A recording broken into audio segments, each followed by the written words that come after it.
Assalamualaikum warahmatullahi wabarakatuh. Perkenalkan, nama saya Ilmi Madina Putri dengan NIM 07300210019. Di sini saya akan mengerjakan tugas dari mata kuliah Undang-Undang Kebijakan Tambang, yaitu menjelaskan paparan tentang perbedaan Undang-Undang Nomor 4 Tahun 2009 dengan Undang-Undang Nomor 3 Tahun 2020. Yang pertama yaitu ada tujuan dan ruang lingkup, di mana pada Undang-Undang Nomor 4 Tahun 2009 memiliki tujuan utama untuk mengatur kegiatan pertambangan mineral dan batu bara secara lebih efisien dan berkelanjutan dengan memperhatikan kepentingan masyarakat dan negara.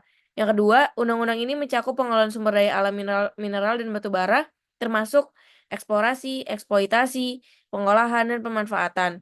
Lalu pada Undang-Undang Nomor 3 Tahun 2020, undang-undang ini merupakan revisi dari Undang-Undang Nomor 4 Tahun 2009 dan memiliki tujuan untuk meningkatkan daya saing Indonesia dalam sektor pertambangan, memperbaiki iklim investasi, serta memperhatikan aspek keberlanjutan dan perlindungan lingkungan yang lebih ketat. Yang kedua, salah satu penekanan utamanya adalah pada penguatan hilirisasi sumber daya mineral untuk mengurangi ketergantungan pada ekspor bahan mentah. Perbedaan yang kedua ada pada pengelolaan sumber daya alam dan izin usahanya. Pada Undang-Undang Nomor 4 Tahun 2009 mewajibkan perusahaan tambang untuk memiliki izin usaha pertambangan atau IUP yang mencakup wilayah eksplorasi, eksploitasi, serta pengolahan. Yang kedua, pemerintah memiliki peran yang lebih dominan dalam pemberian izin dan pengawasan sektor pertambangan. Lalu pada Undang-Undang Nomor 3 Tahun 2020, pengelolaan sumber daya alam dan izin usahanya, yaitu IUP yang ada pada Undang-Undang Nomor 4 Tahun 2009 digantikan dengan sistem izin usaha pertambangan khusus atau biasanya disebut dengan IUPK yang lebih fleksibel dan bertujuan untuk mendorong investasi di sektor pertambangan.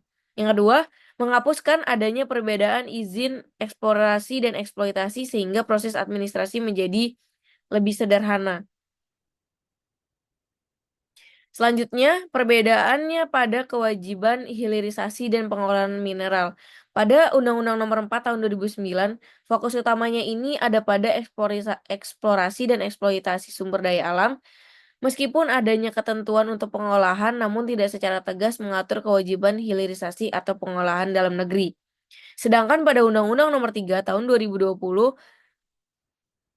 ditekankan untuk mewajibkan hilirisasi dan pengolahan mineral di dalam negeri. Salah satu ketentuan penting dalam undang-undang ini adalah kewajiban untuk membangun fasilitas pengolahan mineral dan melarang ekspor bahan mentah atau raw material untuk beberapa jenis komoditas mineral seperti nikel, boksit, tembaga, dan lainnya. Yang kedua, hal ini juga bertujuan untuk meningkatkan nilai tambah dan memperkuat sektor industri dalam negeri.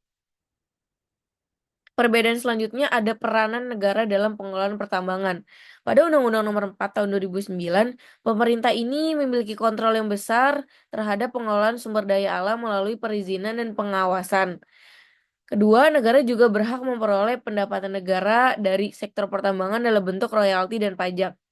Lalu, diperbarui pada Undang-Undang Nomor 3 Tahun 2020, peran negara ini semakin diperkuat dengan adanya kewajiban perusahaan tambang untuk melibatkan negara lebih dalam proses pengelolaan pertambangan, termasuk dalam hal pemanfaatan sumber daya alam untuk sebesar-besarnya kepada kesejahteraan rakyat itu sendiri. Yang kedua, dalam hal pengelolaan pertambangan batu bara, misalnya terdapat ketentuan yang mengatur tentang kewajiban pemenuhan kebutuhan dalam negeri, yaitu domestic market obligation.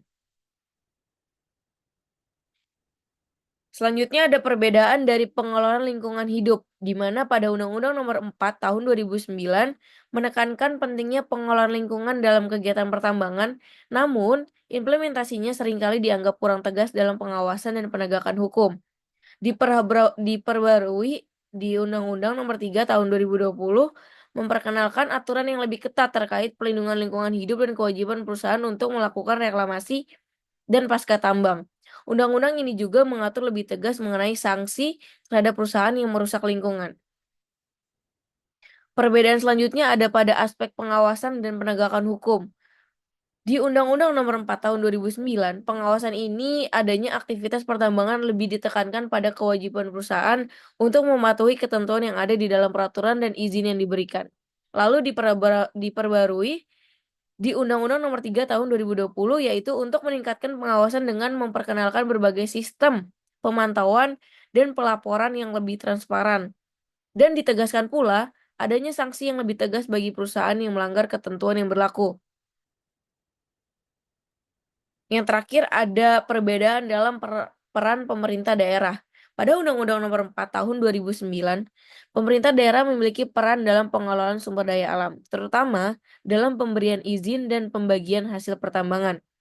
Lalu diperbaharui pada Undang-Undang Nomor 3 Tahun 2020, di mana pemerintah daerah ini lebih diberdayakan dalam hal pengelolaan dan pemanfaatan hasil pertambangan, serta dalam hal pembagian hasil negara yang lebih merata. Sekian presentasi dari saya, kurang lebihnya mohon maaf. Wassalamualaikum warahmatullahi wabarakatuh.